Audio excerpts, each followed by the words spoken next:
자, 13장은 삼손의 출생을 예고하는 사건입니다. 자, 마노아 부부라고 하는 이제 삼손의 부모님이 있었죠. 자, 근데 고통 속에서도 회개를 하지 않고 40년 동안 블레셋 사람들한테 괴롭힘을 당하고 있었던 상태다라고 이야기를 하고 있어요. 그러니까 이 기간 동안 아직 회개하지 않고 돌아오지 않은 상태에서 하나님께서 마노아 부부에게 단지파 사람이죠. 삼손을 줄 것을 예언을 받고 그를 나시린으로 살게 하라라고 명령을 하십니다. 나시린은 지난번에도 말씀드린 바가 있지만 일시적인 나시린이 있고 또 평생 나시린이 있습니다. 네, 일시적인 나시린이 있고 평생 나시린이 있는데 삼손 같은 경우는 평생 나시린에 해당하는 그 포도주 독주 마시지 말 것, 부정한 음식, 그리고 머리카락 절단 금지 요것을 평생도록 하는 평생도록 지켜야 하는 평생 나시린에 해당하는 사람으로 태어난 거예요. 나기 자체를. 자, 그래서 하나님께서 이스라엘을 구원하시기 시작하실 것이다라는 말씀처럼 하나님이 눈에 보이지 않는 방식으로 구원을 역사를 시작하시는데 이 마노아 부부는 자식이 없는 부부였어요. 자, 근데 이 여자를 통해서 하나님께서 삼손을 보내서 자, 불가능을 가능케 하셨다. 네, 마노아의 아내를 통해서 구원자를 준비하셨다. 이제 인간의 한계를 초월하신 하나님의 주권을 보여주고요. 또 아이의 거룩함을 위해서 임신 중에 이런 규율을 지키게도 하셨고요. 또 말씀에 대해서 순종하도록. 처음에는 천사를 지시하고 의심하고 하지만 아내는 처음부터 믿음으로 순종했다라는 그런 부분들 우리가 또 함께 살펴볼 수 있었습니다. 자, 삼손이 결혼을 하게 됩니다. 집나로 내려가서 블레셋 여인하고 이제 결혼을 한다라는 부분이 사사라는 인물이 지금 벌써 하나님 말씀을 잘 듣지 않고 부모의 권고도 듣지 않았다라는 것을 보여주고 있고요. 또 삼손이 얼마나 고집이 센 사람인가를 보여주는 부분이죠. 자, 그런데 여기서 성경은 이것이 여호와께로부터 나온 것이라라고 말씀을 합니다. 삼손이 블레셋 여인을 보고 첫눈에 반하게 하고 그 여인하고 결혼하게 하신 것도 사실은 하나님의 계획 안에 있었다라는 것이에요. 하나님은 이렇게 때로는 인간의 죄성을 사용을 하셔서 또 하나님의 큰 뜻을 이뤄 가시는 그런 하나님이신 것을 여기서 또 볼 수 있는 것이죠. 그래서 블레셋을 칠 계기를 마련하기 위한 하나님의 섭리였다라는 것입니다. 자, 그리고 젊은 사자와의 싸움, 이것이 좀 중요한 사건이죠. 사자와 싸운 거. 자, 내려가는 길에 포도원에서 젊은 사자를 만납니다. 자, 여호와의 영이 삼손에게 강하게 임하셔서 맨손으로 사자를 찢어버립니다. 근데 여기서 이제 신기한 게 나중에 다시 돌아왔는데 사자의 시체에서 꿀을 발견하고 먹었다라는 것이에요. 자, 이게 나중에 이제 삼손이 자, 부모에게 알리지 않았어요. 자, 부모에게 알리지 않은 이유는 자신이 이제 나실인인데 시체에 부정한 것에 손을 댔고 거기서 나온 것을 먹었다라고 하면 이제 또 엄마 아빠한테 혼날 것이 이제 명백하기 때문에 말을 하지 않은 것이고요. 근데 이 일이 참 신기했던 거예요. 본인이 본인 경험에서 미뤄봤을 때도 참 신기하다. 그래서 결혼잔치에 가서 그 수수께끼를 냅니다. 먹는 자에게서 먹는 것이 나왔다. 그리고 강한 자에게서 단 것이 나왔다. 이게 지금 누구를 얘기하는 걸까요? 네, 사자를 사자. 얘기하는 거예요. 네, 자기가 잡았던 사자. 먹는 자, 잡아먹는 사자에게서 먹는 것이 도려 나왔고, 강한 자에게서 꿀이 나왔다. 요거를 가지고 지금 이렇게 퀴즈를 낸 겁니다. 근데 지금 이 퀴즈 자체는 삼손이 아니면 아무도 맞출 수가 없는 퀴즈였거든요. 그런 퀴즈를 낸 거예요. 그러니까 친구들이 화가 날 만한 상황이 된 것이죠. 그러니까 사람들이 도저히 이 퀴즈를 맞출 수 있는 사람이 없다. 이게 뭐냐, 이게 이런 문제가 어딨어? 라고 해서 삼손의 아내를 협박을 합니다. 그래서 아내를 협박을 해서 답을 알아내고 결국 수수께끼를 맞추게 되니까 삼손이 이제 분노하게 된 거죠. 잠시만요. 저희 통독방 다시 공지 좀 해드릴게요. 아이고. 혹시 이거 전체 링크 가지고 계신 분 계신가요?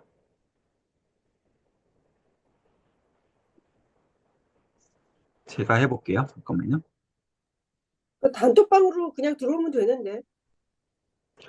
가끔 그 아이패드 종류 기기는 그게 잘 안 되더라고요. 제가 음. 아이패드로 지금 하는데. 그러세요?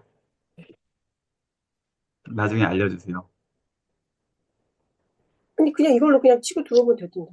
어, 자, 아무튼 그래서 분노해서 아스글론이라는 데로 내려가서 30명의 블레셋 사람들을 죽이고 옷을 가져와서 내기에 사용하고 결혼은 파탄이 나고요. 결혼잔치에서 결혼이 파탄이 납니다. 근데 중요한 것은 삼손이 반했던 그 아내 있잖아요, 여자. 근데 그 여자를 삼손의 친구에게 주어지게 됩니다. 장인어른이 되려고 했던 사람이 그렇게 행한 것이죠. 자, 여기서 우리는 하나님의 섭리 속 인간의 약점, 육체적인 욕망, 블레셋 여인을 사랑한 이것조차도 구원 계획 안에서 사용이 되었다. 그래서 인간의 불완전함 속에서도 하나님의 주권이 역사하신다라는 것을 볼 수 있고요. 여호와의 영이 강하게 임하셔서 이 초자연적인 힘의 근원이 하나님을 강조했다. 그리고 그러나 그의 행동이 종종 개인적인 욕망과 충동에 의해 좌우되었다. 이게 이제 사사시대의 한계인 것이죠. 성령님께서 힘을 주셨는데 그것을 개인적인 용도로 사용을 하고 말았다라는 것입니다. 자, 우리가 그래서 이 부분 좀 생각해 볼 필요가 있을 것 같아요. 성령 충만함 속에서도 절제와 순종할 필요가 있다는 거예요.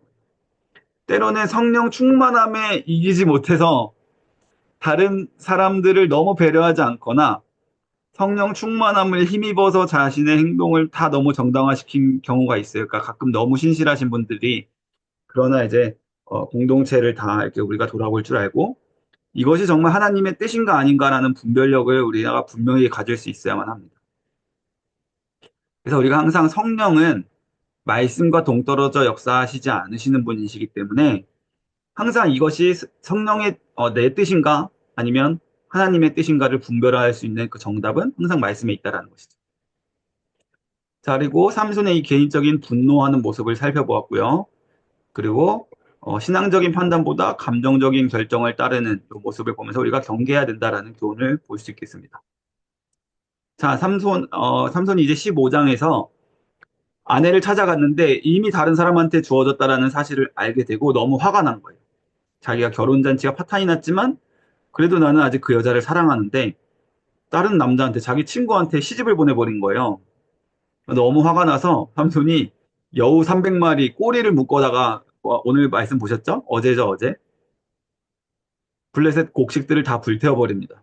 그러니까 블레셋 사람들이 너무 화가 나서 이게 누가 한 것이냐? 그래가지고 이제 삼손이 한 일이고 삼손이 이러이러해서 이런 일을 했다라고 하는데 차마 삼손을 죽이진 못하고 그 삼손의 아내 원래 아내와 아내가 될 사람과 그 장인을 불태워서 죽여버려요. 블레셋 사람들이. 그래서 삼손이 또 그 사실에 또 화가 나가지고 자기 결혼할 여인이었던 그 여인에 대해서 화가 나서 블레셋 사람들을 크게 도륙을 했다라고 기록이 되어 있습니다. 자, 그래서 또 블레셋 군대가 쫓아와서 유다를 막 총공격을 하는데요. 유다 사람들이 도대체 왜 우리를 공격하냐라고 물어보니까 너네 삼손 때문이다라고 공격하니까 삼손을 결박해서 넘겨줍니다. 근데 하나님의 또 영이 삼손에게 강하게 임하셔서 그 끈을 팍 풀어버리고 여기 있던 나귀의 턱뼈로 블레셋 사람 1000명을 죽였다라는 내용이 있죠. 자, 그 다음에 이 싸움 후에 갈증으로 하나님께 기도할 때 하나님께서 샘을 터뜨려서 물을 공급해 주셨다라는 것을 보게 되고요. 그 후 20년간 사사로 이스라엘을 다스렸다라는 언급이 있습니다. 자, 여기도 역시 하나님의 주권적 섭리, 연약함과 실수도 사용하셔서 하나님이 섭리하셨다라는 것이고요. 또 역시 동일하게 성령의 능력과 인간의 한계, 그러나 개인적으로 이것을 사용했다라는 것, 그리고 기도의 중요성에 대해서 위기 상황에서 하나님께 부르짖었을 때 하나님은 그 기도에 들어주셨다. 그러니까 이 당시 얼마나 하나님께 기도하는 자들이 없었으면 이런 삼손의 입술을 통해서 나오는 기도마저도 하나님께서는 즉각 기도를 응답을 해주셨다라는 거예요. 이스라엘 백성들에게 하나님께서 살아계신다는 그 사실을 보여주시기 위해서 이렇게 말씀이 귀한 때에는 하나님께서 가끔씩 음, 그 기적을 보여주시기도 하시는 것입니다. 자, 16장이요. 삼손의 몰락과 최후의 승리. 자, 그런데 이제 가사에서 기생을 만나는 이런 모습을 보이고요. 가사는 역시 블레셋 땅이죠. 근데 그 기생을 만나는 동안 블레셋 사람들이 삼손을 어떻게 죽일까 하고 매복해 있었는데 그 성에 있던 문을 설주랑 이런 걸 다 잡아 띄어가지고 성 문을 메고 도망쳐 버립니다. 대단하죠. 힘이 얼마나 장사면 성 문을 떼다가 그걸 메고 또 한참을 걸어가요. 그걸 메고. 그거 어디다 던져놓는데 굉장히 먼 거리까지 그걸 메고 뛰어 다 도망갔다라는 것을 보면 거의 사람이 아닌 괴물과도 같은 거의 그 헐크 같은 그런 존재였다라고 생각해 볼 수 있겠죠. 드릴라와의 관계에서 배신. 자, 이 드릴라라는 여인은 소래꼴짜기 사람이라고 나오는데 유다 여인이 아니었겠는가라고 추측을 합니다. 그러니까 이 여인은 이방인은 아니었어요. 근데 충격적인 것은 이 들릴라라는 여인이 이스라엘 사람인데도 불구하고 블레셋 사람들과 붙어 먹었다라는 것이에요. 그러니까 어느 정도로 지금 이 나라가 타락을 했는지 여인들도 힘센 블레셋에게 잘 보이기 위해서 이렇게 나라를 또 정조를 배신할 정도로 나라의 꼴이 말이 아니었다라는 것을 볼 수 있겠죠. 그래서 자신이 그럼 내가 그 역할을 할게 삼손의 힘의 원천을 밝혀낼게라고 하면서 계속 시도를 합니다. 그러면서 당신은 날 사랑하지 않는군요. 알려주세요. 그 엉뚱한 대답해주면 또 그거 말해줬다가 또 아니었으면 역시 날 사랑하지 않는군요. 이렇게 막 지금 막 세 번을 막 왔다 갔다 하는 거예요. 그런데 어느 날 진짜 삼손이 자기 비밀을 말을 해줍니다. 이 머리털의 비밀을 말을 해주고 자, 들릴라가 삼손의 머리털을 잘라버립니다. 참 동족이 참 더하죠. 그리고 블레셋 사람들에게 넘겨버렸다라는 것입니다. 자, 그래서 삼손을 눈을 뽑아서 옥에 가두고요. 근데 그 와중에 머리털이 다시 자라기 시작했다라는 이 말씀이 다시 하나님께서 그에게 힘을 주시고 계신다라는 그 말씀을 우리가 좀 예상을 할 수 있었고. 자, 블레셋 사람들이 다곤 신전이라고 그 물고기 인어같이 생긴 모양의 우상신이 있어요. 이 신도 뭐 풍요와 또 이제 그런 것들을 약속해주는 해안가에 있는 나라들이 보통 많이 믿었던 신이라고 합니다. 블레셋이 해안가에 있잖아요. 그래서 이 다곤 신전에서 삼손을 불러다가 전리품처럼 조롱하는 거예요. 눈을 뽑고 거기서 막 춤을 추게 하는데 삼손이 그 굴욕적인 장면 가운데서 하나님께 마지막 힘을 구하는 기도를 하고 이 신전의 기둥을 무너뜨리게 되는데요. 지붕에만 3천 명이 있다고 그 실내에도 수만 명이 있었을 것이라고 이제 추측이 됩니다.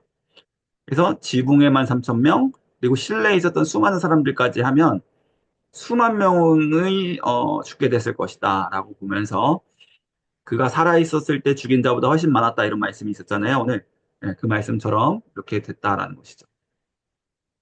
이것을 우리는 자살로 보진 않아요. 그래서 삼손도 자살하지 않았습니까? 라고 이야기하면서 자살할 수도 있다라고 이제 말씀하시는 분들이 있는데 이것은 결국 전쟁의 일환으로 이제 보고 있는 것입니다. 그래서 삼손이 히브리서에서도 믿음으로라는 말씀의 그 인물 중에 한 명으로 등장하는데도 우리가 좀 같이 기억을 할 필요가 있겠습니다. 자, 이렇게 도덕적으로 타락한 모습을 사사시대 20년이나 통치하던 그가 이렇게 기생을 찾아 들어가고 계속해서 타락한 모습을 보였다라는 것이죠. 자, 이렇게 실패한 인생이었으나 하나님이 또 그를 통해서 구원 계획을 이루셨다. 그 수만 명의 블레셋을 침으로써 또 함부로 이스라엘을 쳐들어가지 못하게끔 이제 만드셨다라는 것입니다. 자, 그리고 마지막 그 회개, 마지막 기도에서 회개한 장면을 하나님께서는 그 회개 기도를 받아주셨다라고 볼 수 있는 것입니다. 자, 그리고 이제 마지막 사사기를 닫는 막장의 막장 또 다른 기사가 이제 더해지게 되는데요. 두 가지 사건이 이제 들어있죠. 사사 시대는 자, 요 삼손 이야기로 끝이 납니다. 물론 마지막 사사는 이제 사무엘로 이제 이어지지만 사사기의 시대적으로 봤을 때 삼손 이야기가 시대적으로는 끝인데 이 사사기 시대에 있었던 또 충격적인 사건 두 가지를 부록처럼 지금 뒤에다 더해주고 있어요. 17장 이후. 그 충격적인 첫 번째 사건이 미가의 우상숭배 사건입니다. 자, 에브라임 산지의 미가라는 사람이요. 엄마 돈을 훔쳤어요.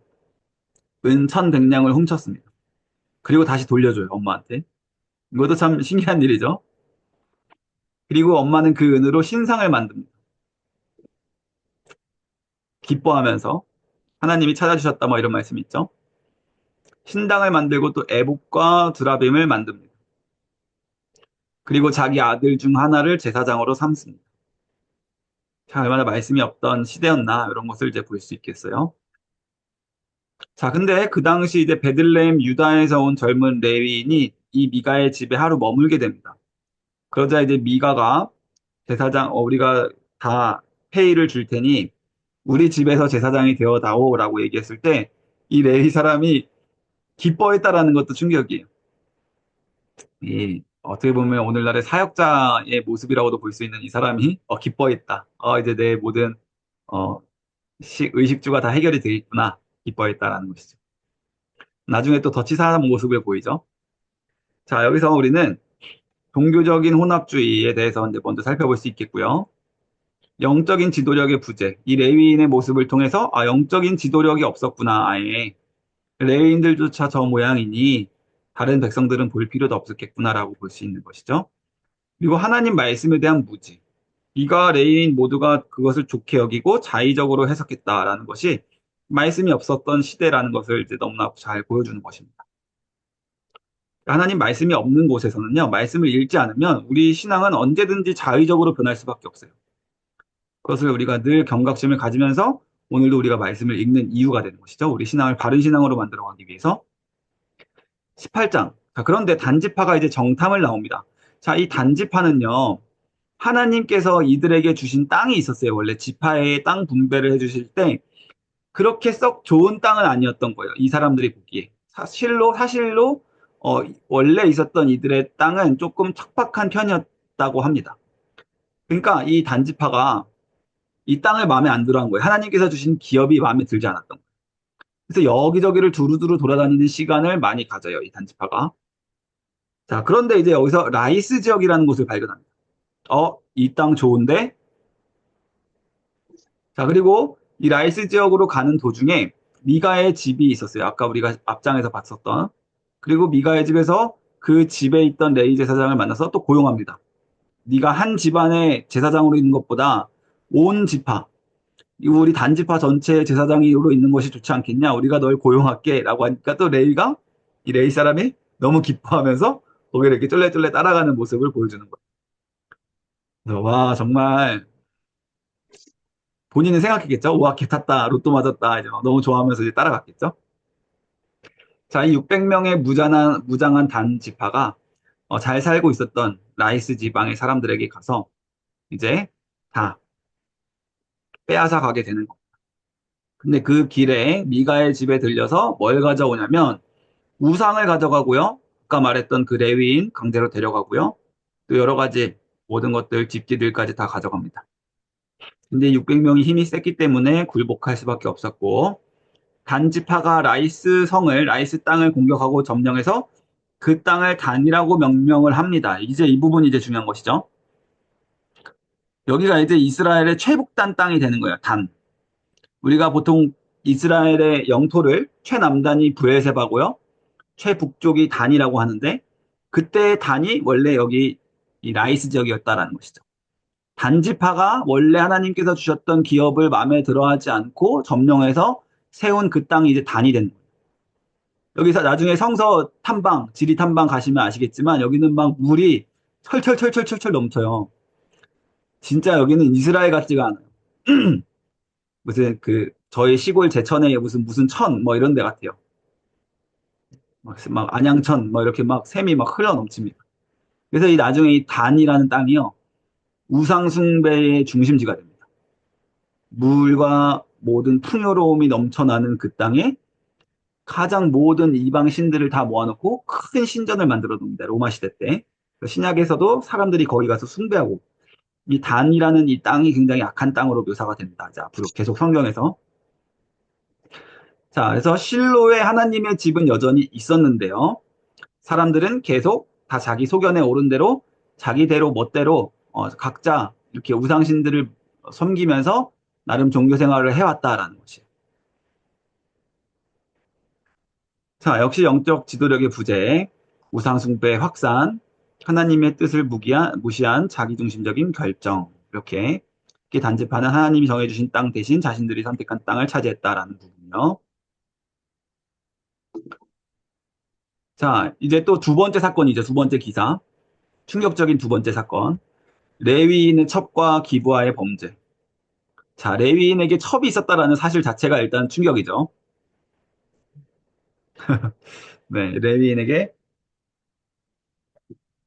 첩이 있었다라는 것 자체가 이미 그 시대를 잘 보여주는 것입니다. 제가 두 집 살림한다고 생각하시면 돼요.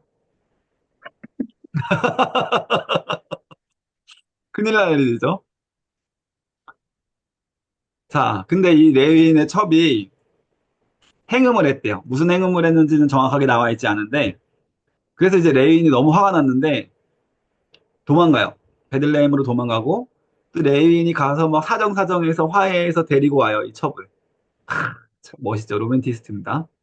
그래서 돌아오는 길에 거기서 또 장인이 막 몇 날 며칠 더 머물러라 해서 며칠을 더 머무르게 돼서 늦어진다, 일정에.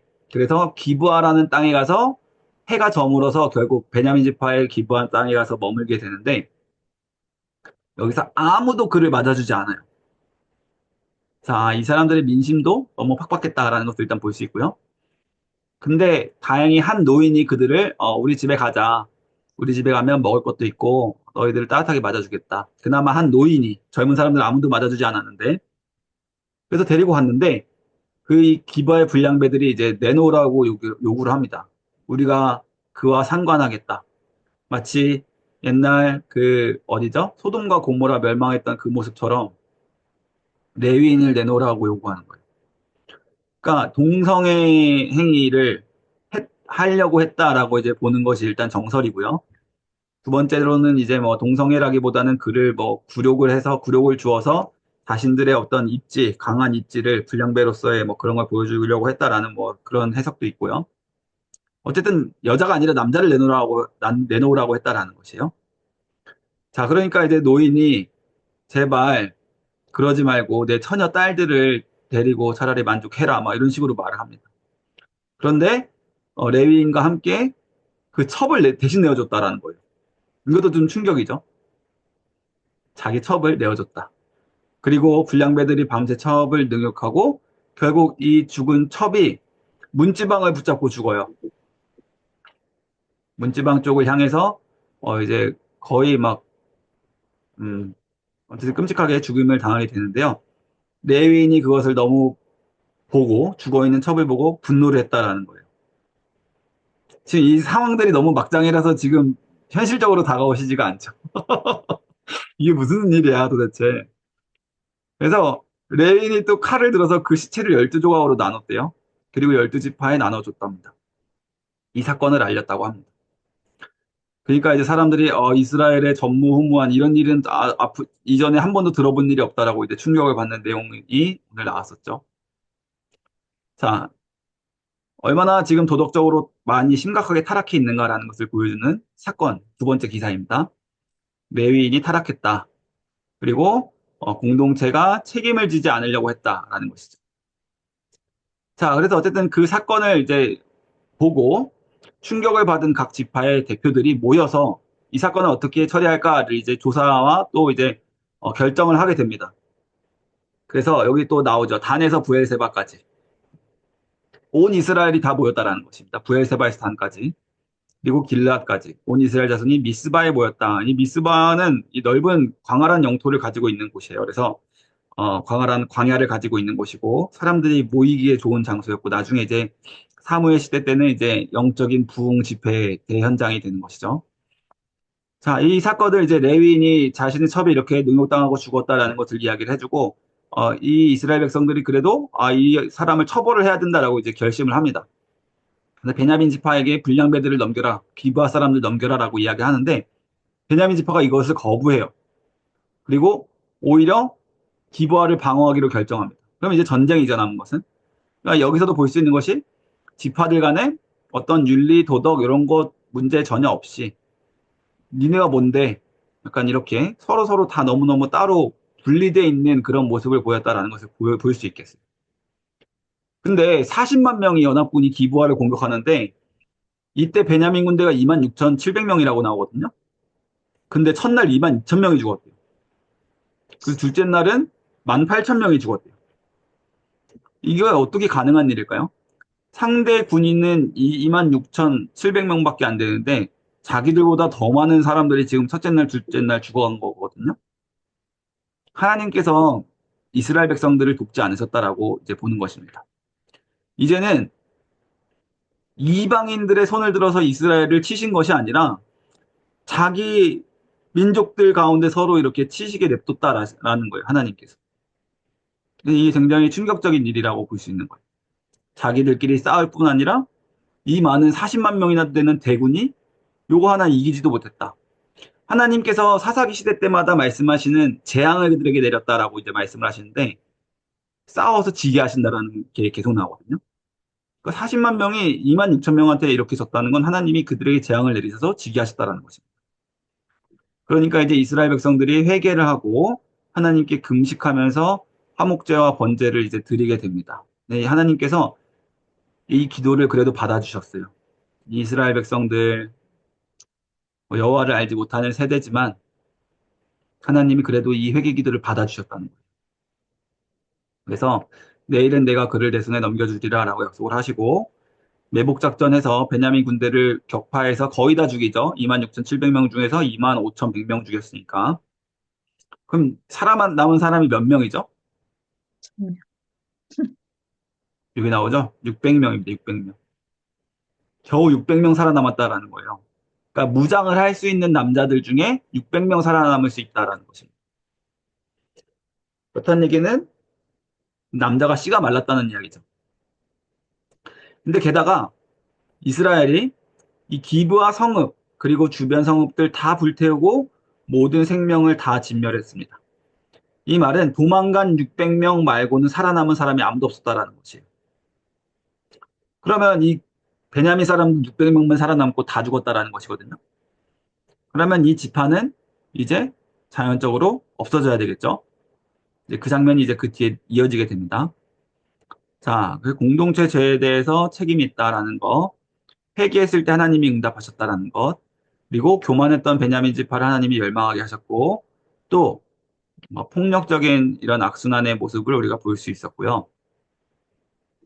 21장도 아주 쇼킹한 이어지는 사건입니다. 미스바에서 이스라엘 백성들이 베냐민 지파에게 딸을 아내로 주지 않겠다라고 맹세해요. 저 나쁜 베냐민 사람들한테는 절대 딸을 주지 말자. 600명 남자들 살아남았는데 저대로 멸망하게 냅두자. 거의 이런 뜻이 다 모였다라는 것이에요. 절대 내 귀한 딸을 그 사람들한테 깡패 같은 저 지파한테 줄 수는 없었다라는 것이죠. 그런데 우리가 어떡하다 이렇게 너무 다 죽였지? 이제 이렇게 된 거예요. 그럼 저 지파 없어지면 그거는 안 되는데 이제 이렇게 된 거예요. 그래서 어떻게 하면 그런 저 지파를 살아있게 냅둘까라고 이제 방법을 찾아낸 것이 아까 그 미스바 총회 있죠? 미스바 총회에 참석하지 않았었던 야베스 길르앗이라는 성읍이 있습니다. 야베스 길르앗 이 주민들을 처벌하기로 결정을 하는데요. 방법이 매우 잔인해요. 그곳에 있는 남자들을 다 죽여버려요. 그리고 또 결혼한 여자들도 다 죽여버립니다. 너네 우리 집회에 참여 안 했지? 우리랑 같이 피 흘리면서 안 싸웠지? 이래가지고 다 죽여요. 그리고 거기서 살아남은 처녀, 결혼하지 않은 여자들 400명을 구해다가 결혼을 하게 하는데 몇 명이 비죠? 200명이 빕니다. 200명. 200명. 예. 그 200명을 어디서 데리고 올까 이제 고민을 하는 거예요. 아, 200명 어떡하지? 그럼 이제 없는데 길르한 야베스 말고는 다른 데서 도저히 방법이 없어서 우리 안에서 그럼 어떻게 데려오자라고 해서 생각을 해낸 게 납치하자라는 거예요. 납치하자. 너무 너무 대단하죠. 이런 발상을 할 수 있었다는 게. 그래서 실로 여자들을 납치하는데 실로가 그 당시 중앙 성소의 기능을 담당했었잖아요. 하나님의 집이 있는 곳이었잖아요. 자, 그곳에서 하나님의 절기라고 추측을 합니다. 하나님의 절기, 그나마 나름 신실하게 모여 있었던 어떤 사람들이 모여서 이 여자들이 자기의 그 순결한 몸과 마음을 가지고 기뻐하는 그런 의식을 행하는 춤추는 축제가 있었다라고 이제 우리는 보고 있어요. 그게 이제 정설이긴 한데 그 여자들 200명을 납치를 해요. 그래서 600명 채웠다 하고 거기다 이제 보내주는 겁니다. 그러나 혹시 이 부모나 형제들이 항의할 경우에는 야, 너네가 딸을 준 거 아니야. 괜찮아. 납치당한 거잖아. 안타깝게 된 거지만 괜찮아. 너네는 죄가 없어. 이렇게 무마시키자라고 이제 입을 맞춰요. 참 쇼킹하죠? 그러면서 이제 끝납니다. 그러면서 또 계속 반복됐던 말, 그때 이스라엘의 왕이 없으므로 사람들이 각기 소견에 오른 대로 행하였더라라는 말씀으로 이제 끝이 납니다. 자, 이 말씀 오늘 많이 올려주셨던데 이 말씀은 결국 뭘 의미할까요? 이 말씀이 사실 사사기에 굉장히 키가 되는 말씀이거든요. 왕을 구하게 되는. 네. 이것은 굉장히 반어적인 표현이에요. 하나님께서 이스라엘 백성들의 왕이 되시는데, 원래 왕이시고 이스라엘은 신정 국가죠. 근데 왕이 없었다라는 것은 이스라엘 백성들이 하나님을 인정하지 않고 따르지 않아서 이런 결과를 낳았다라는 것을 이야기하는 것이고요. 또 보이는 이스라엘 인간의 왕의 필요성에 대해서도 이제 이야기를 하는 겁니다. 그러니까 보이는 왕이 없으니까 인간들은 이렇게 스스로 악한 짓을 계속 반복한다. 스스로 어떤 한 다른 사람에게 굴복돼야지만 안정감과 또 안전함을 느낄 수 있는 그런 연약한 인간들이다라는 사실을 보여주는 그 중요한 말씀이 되는 거예요. 그래서 이제 이게 사무엘 상에 가서 이제 연결이 되는 것이죠. 자, 그래서 공동체의 연약함을 다시 한번 볼 수 있겠고요. 이스라엘 도덕적 타락과 혼란 장면을 볼 수 있겠습니다. 그리고 영적인 지도력이 없었다. 왕이 없었더라라는 이 구절은 계속 반복되는 구절은 영적인 지도자의 부재, 지도력의 부재가 이렇게 혼란과 타락으로 이어졌다라는 것을 보여주는 것입니다. 이렇게 사사기는 끝이 나게 돼요. 마지막까지 정말 안타까운 사건으로 끝이 나게 되죠. 그래서 이 17장서부터 21장이 사실 좀 중요해요. 네. 부록으로 기록된 사건이지만 가장 참담한 사건이기 때문에 중요하다라는 것입니다. 자, 그리고 이제 이렇게 사사기가 끝이 나고요. 잠시 이제 룻기 이야기가 나옵니다. 우리는 이 룻기의 배경이 언제일까요?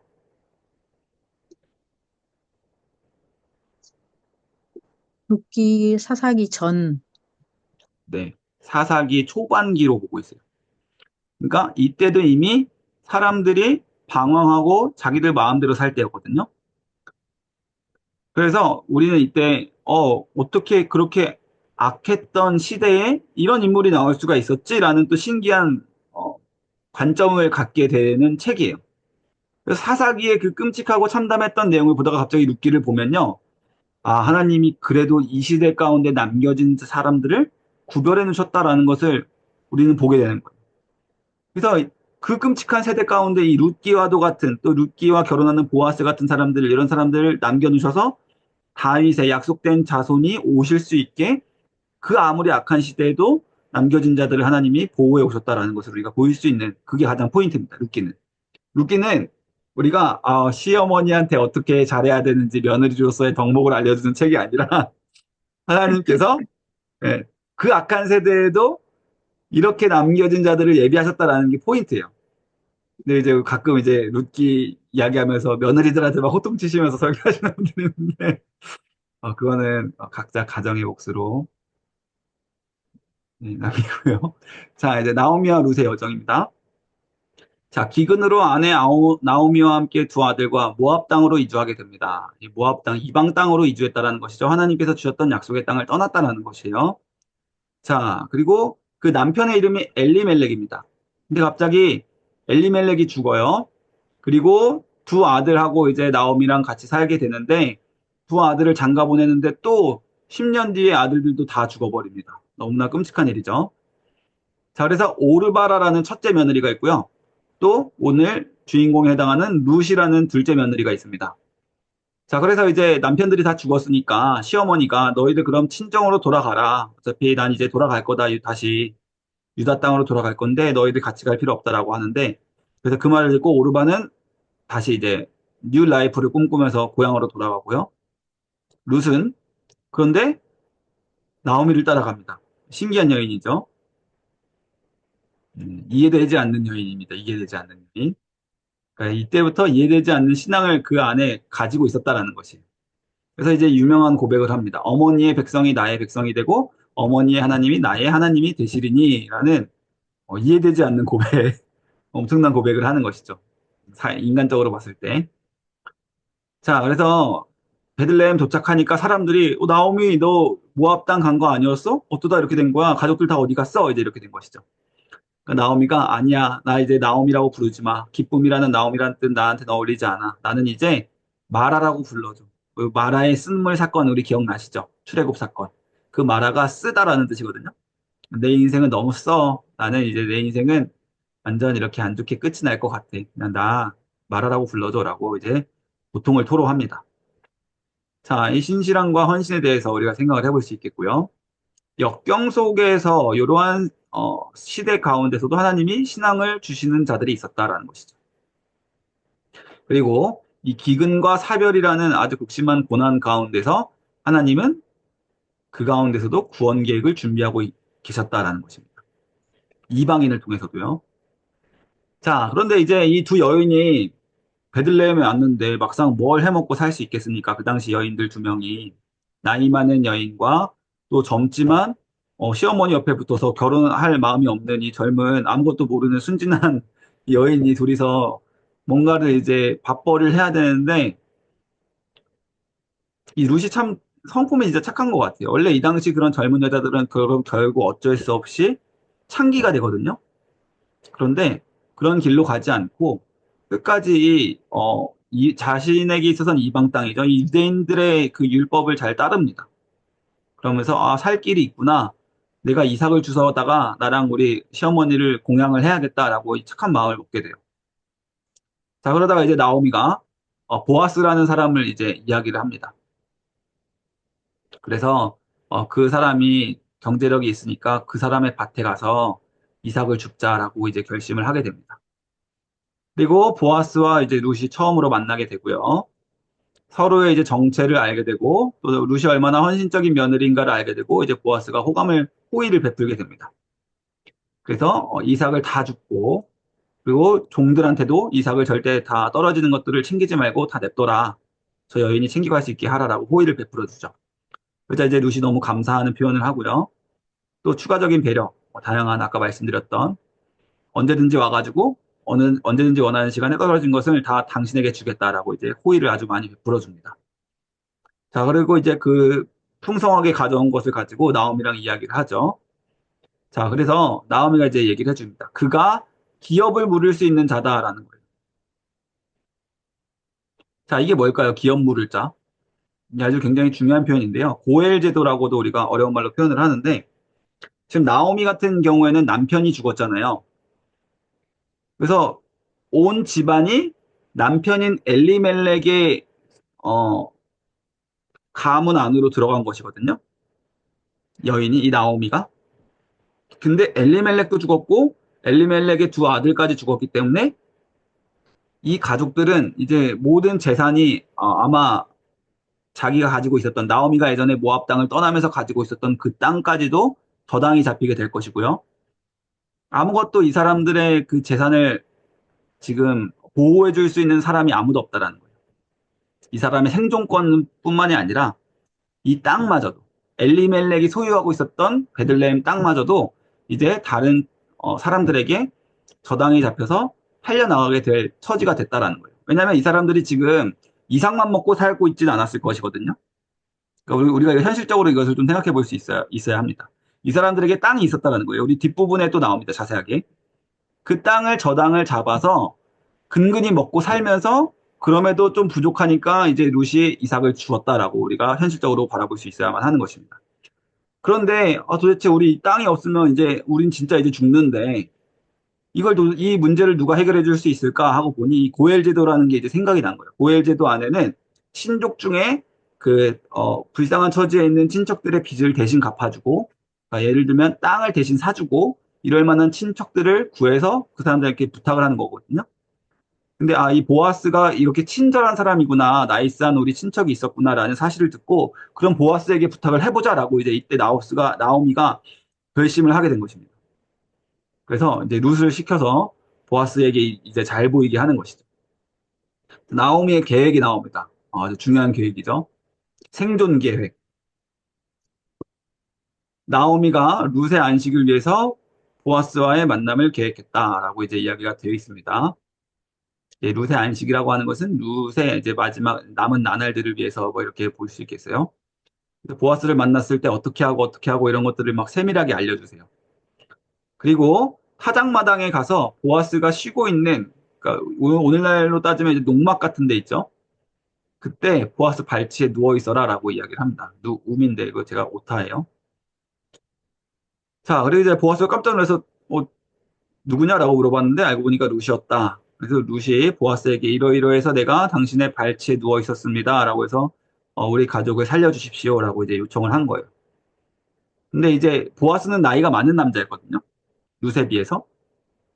그래서 룻을 칭찬해주고 내가 그 임무를 이행해 줄게라고 이야기를 합니다. 이 장면이 좀 상징적인 장면이죠. 이것은 예수님의 구원 사역을 예표하는 사건이기도 합니다. 도저히 그 빚을 감당할 수 없는 자들을 위해서 자신이 직접 그 빚을 변제해 주시는 대속의 사건을 나타내는 것이 바로 이 3장의 기업 물을 것을 약속하는 사건이 되는 거예요. 그리고 룻을 정말 안전하게 돌려보내고요. 그리고 나서 정말로 약속했던 대로 어, 이 의무를 다합니다. 그러니까 보아스가 굉장히 의인이죠. 정말 나쁜 사람이었다면 약속해놓고 룻을 탐하고 그다음에 언제 그랬냐라고 하는 그런 나쁜 사람들이 가득한 사사기 시대였는데 보아스는 약속도 하고 그냥 안전하게 다시 돌려보내고 진짜로 그 신실하게 그 약속을 지켜냈다라는 것이에요. 그래서 우리가 이 보아스, 다윗 왕의 증조 할아버지가 되는 인물이죠. 보아스의 인물됨에서 이 사람의 신실함을 우리가 먼저 발견할 수 있는 것입니다.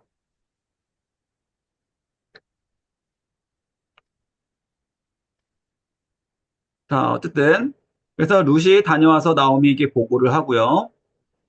또 나오미가 그러면 보아스가 약속을 지킬 것이다. 그 사람은 참 의인이다라고 하면서 기다리자라고 이제 이야기를 합니다. 자, 나오미의 경험에서 나온 조언이 룻의 미래를 위한 중요한 역할을 하게 되고요. 이러한 관습 속 안에서 기업 무릎의 관습, 이런 것이 그래도 아직 이스라엘 백성들 가운데 남아 있었고 그 정신을 받으려고 하는 사람들이 있었다라는 것이 참 귀한 것이죠. 그 악한 세대, 깜깜한 세대에도 이 가치, 율법의 가치를 잘 알고 선뜻 행하려고 하는 사람이 있었다라는 것.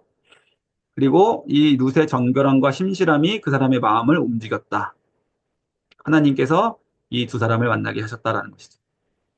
그리고 마지막 4장입니다. 그래서 보아스가 더 가까운 기업물을 짝. 그러니까 혹시나 내가 아무런 흠이 있어서도 안 되겠다. 나보다 더 우선권이 있는 사람들을 다 찾아다녀.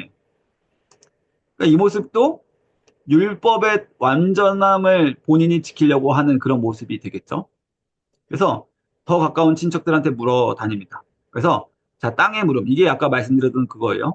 땅이 지금 저당으로 잡혀 있는데 너 저 여인들을 그냥 공양하는 정도가 아니라 이 땅도 너가 대신 사줘야 돼. 너가 나보다 더 가까운 친척이니까 너한테 먼저 물어보는 거야. 어떻게 해볼래? 라고 얘기했을 때 아무도 안 하겠다라고 이제 한 거예요. 아무도. 아니 뭐 젊은 여자는 좋지만 땅까지 내가 내 돈으로 사서 이건 나 못해. 다 이렇게 된 거예요. 그래서 다 모든 가까운 친족들이 다 포기를 하고요. 그래서 이제 보아스가 공식적으로 자기 순번이 돼서 그때 룻과 결혼을 선언을 하게 되는 것입니다. 모든 값을 지불하고 그리고 장로들과 백성들이 증인이 돼서 축복을 하게 되는 것이죠. 그리고 이제 둘 사이에 드디어 아들이 태어나는데 그 아들의 이름이 오벳입니다. 오벳. 자, 그런데 나오미가 이 아이를 양자로 삼게 돼요. 자, 우리가 여기서 헷갈리시면 안 돼요. 그래서 오벳은 이세를 낳고 이세가 이제 다윗을 낳는데 그러면 오벳은 엘리멜렉의 아들인가요? 라고 하면 안 되는 거예요. 양자로 삼았다라는 것은 아까 그 기업물을 자의 그 제도에 따라서 양자로 삼은 것이지 친아빠는 보아스가 맞죠. 네. 그래서 두 아빠들은 다 어쨌든 유다 사람들은 맞지만 엘리멜렉의 혈통으로 오신 게 아니라 보아스의 혈통으로 오신 거예요. 보아스와 보아스와 룻이 결혼하여서 오벳을 낳고 오벳은 이셋을 낳고 이셋은 다윗을 낳고 이렇게 가는 겁니다. 그래서 양자를 삼았다라는 이 부분 좀 주의하셔서 읽어주시면 되고요. 그래서 여기 베레스부터 다윗까지 족보가 제시가 됩니다. 베레스는 이제 유다의 아들이죠. 네. 그래서 오벳이 이세 아버지이자 다윗의 할아버지라는 사실을 밝혀주면서 하나님께서 언약을 신실하게 지켜오셨다라는 것이에요. 하나님이 그 깜깜한 사사기 시대에도 이 백성들을 그냥 내버려 두시기만 하신 게 아니라 또 의로운 이렇게 가문들을 남겨두셨다라는 것입니다. 자, 이렇게 이제 룻기가 끝이 납니다. 그리고 이제 사무엘상입니다. 아주 중요하고 또 여러 가지 사건들이 많은 사무엘상. 자, 한나의 기도로부터 사건이 시작이 됩니다. 엘가나에게는 한나와 분인나라는 두 아내가 있었습니다. 근데 이 분인나에게는 자녀가 있었는데 한나는 자녀가 없었어요. 그러니까 분인나가 맨날 괴롭히고 애도 못 낳는 여자라고 막 괴롭히고 하니까 한나는 맨날 울면서 슬퍼하면서 기도를 하는 거예요. 그래서 실로에 올라가서 제사를 드리는 집이었다라는 것을 봤을 때 그래도 경건하려고 노력하는 집안이었구나. 그리고 성전에서 맨날 올라갈 때마다 실로에서 이때 성전이 아니라 실로를 말하고 있는 성소 괴로워하면서 간절히 기도하고 근데 엘리 제사장은 이미 눈이 어두운 상태였죠. 영적으로 어두운 상태였습니다. 저 여자가 술을 마셔서 그런가 지금 막 그렇게 오해를 했다라는 거예요. 그러다가 한나가 그게 아니다라고 얘기하니까 도리어 이제 축복을 하고요. 여기서 아들을 주시면 평생 하나님께 바치겠다라고 서원을 합니다. 그래서 이제 태어난 것이 사무엘이죠. 사무엘이라는 이 이름이 샤마아라는 이제 히브리어에서 나온 것인데 하나님이 듣다, 하나님으로부터 듣다, 이 듣다라는 의미가 있는 뜻이거든요. 자, 사울이라는 왕의 이름도 샤알이라는 동사인데 그것도 역시 듣다라는 뜻이에요. 근데 이 사울은 사람들에게서 듣는 사람이 돼버립니다. 사무엘은 반대로 하나님께 듣는 사람이 돼버려요. 두 사람 다 이름이 듣다라는 뜻을 가진 이름인데 사울은 사람들의 이야기를 듣는 사람으로 변하게 되고 사무엘은 하나님께서 들어주셨다라는 이 말처럼 하나님의 뜻을 듣는 자가 됩니다. 자, 그리고 진짜 서원했던 대로 젖을 떼자마자 실로의 성소에 바치게 됩니다. 자, 간절한 기도의 힘. 간절하게 기도했을 때 하나님이 들어주시는 순간들이 있습니다. 자, 여호와께서 임신하지 못하게 하시니라는 표현을 통해서 이 한나라는 여인을 통해서 사무엘을 준비시키셨다라는 것을 볼 수 있겠어요. 네. 한나의 기도로 태어나게 될 사무엘을 준비시키시는 것입니다. 그리고 서원을 신실하게 이행했다라는 거. 자, 그 다음 2장. 한나가 아들을 얻은 후, 이런 아주 유명한 말씀을 하시죠. 여호와는 죽이기도 하시고 살리기도 하시며라는 구절. 아까 우리 위에서 봤던 것처럼 하나님께서 자식을 주지 않으셨다, 임신하지 못하게 하셨다라는 이 모든 사실을 한나는 믿음의 여인이었기 때문에 그 모든 시간들 넘어서 나중에는 결국 자식을 주신 하나님의 그 축복을 경험하면서 이런 놀라운 고백을 했다라는 것이에요. 하나님은 주시기도 하시고 취하기도 하시고 또 죽이기도 하시고 살리기도 하시는 하나님이시다라는 놀라운 고백을 하게 되는 것이죠. 자, 그런데 반면에 이제 엘리의 아들들이 있습니다.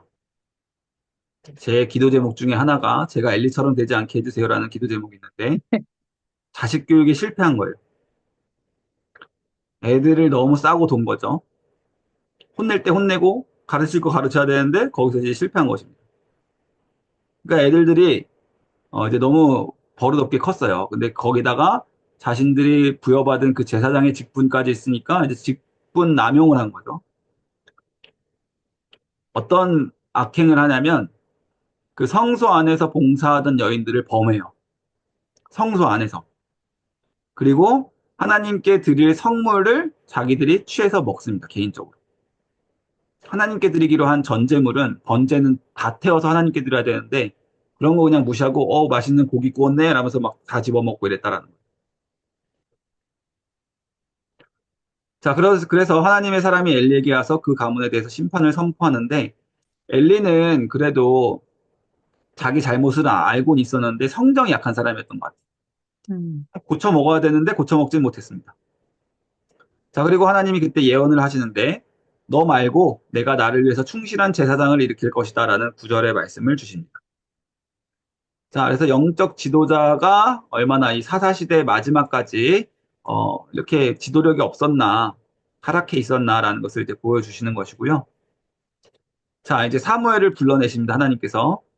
자, 근데 이 3장 또 다시 말씀하시는 게 말씀이 희귀하고 이상이 흔하지 않은 시대적인 배경에 대해서 이야기했습니다. 그 당시에는 말씀이 희귀했다. 결국에는 이 말씀이 없었다라는 것이 모든 불행의 시작인 것이죠. 하나님이 사무엘을 부르시고 처음에 엘리의 음성으로 오해하는데 세 번째 부른 그 모습을 보고 이제 엘리한테 가서 얘기했더니 아, 다음에 한 번 더 하나님이 부르시면 말씀하옵소서 주의 종이 듣겠나이다라고 대답해라라고 이제 엘리가 알려줘요. 사무엘이 그렇게 대답을 했더니 하나님이 사무엘에게 그때부터 이제 말씀을 하기 시작하십니다. 근데 제일 먼저 주셨던 예언의 말씀이 무서운 말씀이죠. 엘리의 집에 내가 심판을 하겠다라는 것이에요. 그리고 그 사실을 전해야만 하는 사무엘의 마음도 굉장히 어렵겠죠. 그래서 엘리가 그 계시 내용을 듣고 괴로워하는 장면이 나오게 되죠. 자, 그래서 실로에서 계속 사무엘에게 나타나셨다라고 되는 것입니다. 자, 넘어갈게요. 4장. 그런데 이제 그 사건이 이제 있고 얼마 되지 않아서 시간이 좀 지나고 나서 진짜 그 일이 벌어지게 되는데요. 블레셋과 싸우게 되는데 첫 전투에서 4천 명이 죽었다라고 이야기 나옵니다. 4천 명이나 죽었기 때문에 이제 이스라엘의 장로들이 실로에 이제 다 모여요. 그래서 우리 언약궤를 가져와서 싸우게 해주십시오라고 이제 이야기를 한 거예요. 근데 그걸 또 승인을 해줘요, 엘리가. 그래서 엘리의 아들들을 또 같이 보내면서 언약궤 또 레위인들도 포함해서 언약궤를 데리고 가면 우리가 이길 수 있겠지라고 이제 싸웁니다. 근데 거기서 3만 명이 전사합니다. 대패하죠. 그리고 언약궤를 뺏기고요. 그래서 엘리의 두 아들 홈니와 비느하스 아까 그 악했던 아들 2명 그 자리에서 죽고요.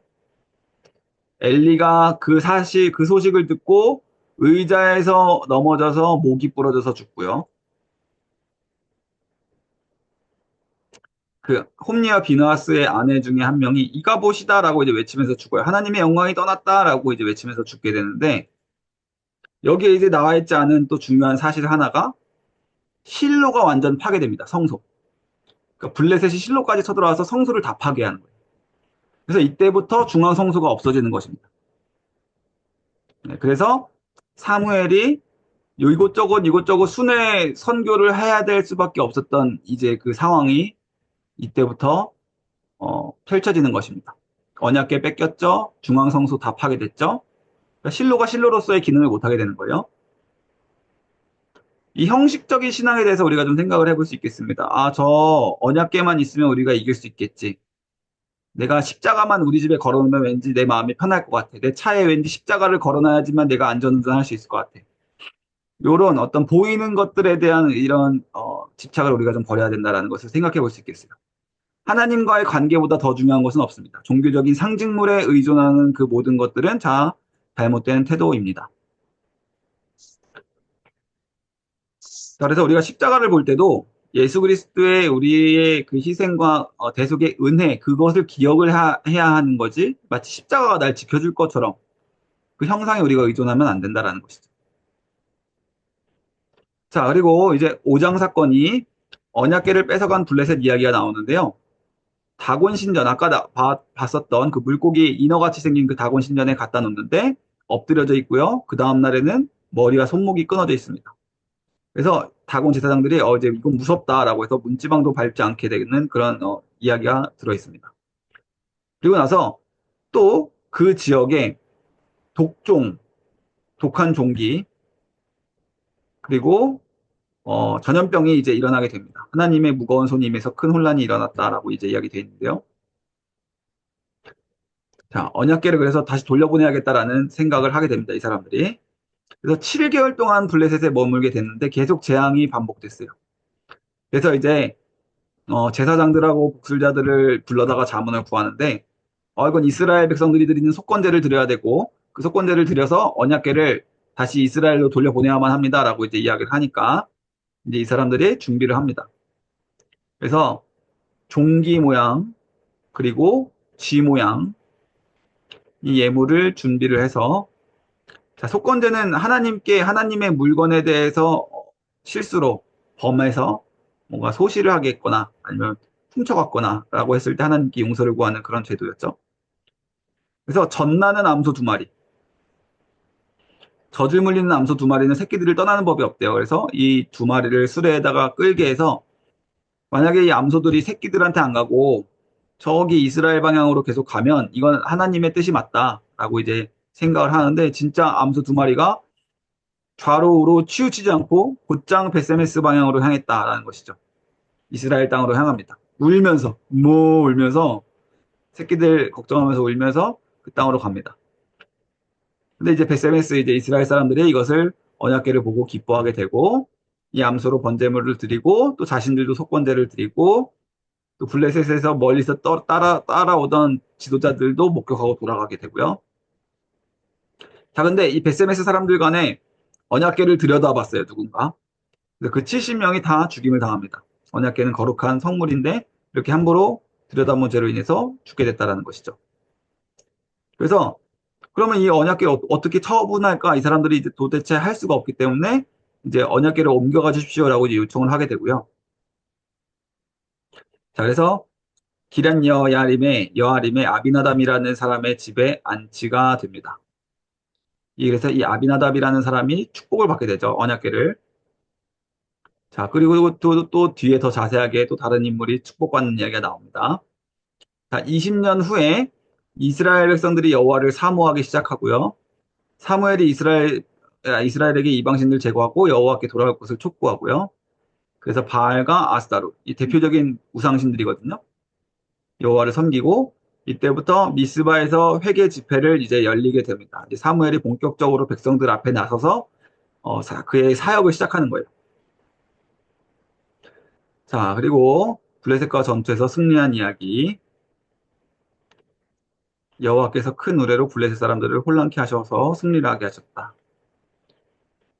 그리고 사무엘이 승리를 해서 에베네셀에 돌을 세우고 기념하는 일을 하게 됩니다. 그리고 블레셋이 이때 패배한 것 이후로 다시는 침입하지 않았다라는 이야기. 그리고 사무엘이 남은 여생 평생을 이스라엘의 사사로 섬기게 됐다라는 이야기요. 그리고 아까 말씀드렸듯이 실로가 파괴됐기 때문에 베델과 길갈과 미스바 다 상징적인 곳들이죠. 베델은 어디였죠? 베델은 야곱이 하나님을 만났던 장소. 길갈은 여호수아와 이스라엘 백성들이 하나님의 사자를 만 사자를 만났던 장소기도 하고, 유월절을 처음으로 다시 지켰던 장소기도 하고, 가나안 땅 정복 작전의 주요한 거점 기지였죠. 그리고 미스바, 여기 많은 백성들이 모일 수 있는 이곳에 순회를 다니면서 이스라엘을 다스렸고요. 자기 고향이 라마였거든요. 엄마랑 원래 살던 땅이. 라마에 거주하면서 나중에 라마나요시라는 곳을 나와서 선지자 학교를 세우게 됩니다. 자, 어쨌든 이렇게 라마에 거주하면서 살지만 베델과 길갈과 미스바를 왔다 갔다 하면서 이제 사역을 하게 됐다라는 것이. 자, 이 내용까지가 이제 7장까지 이번 주에 읽어볼 사건들인데, 자, 혹시 질문이 있으실까요?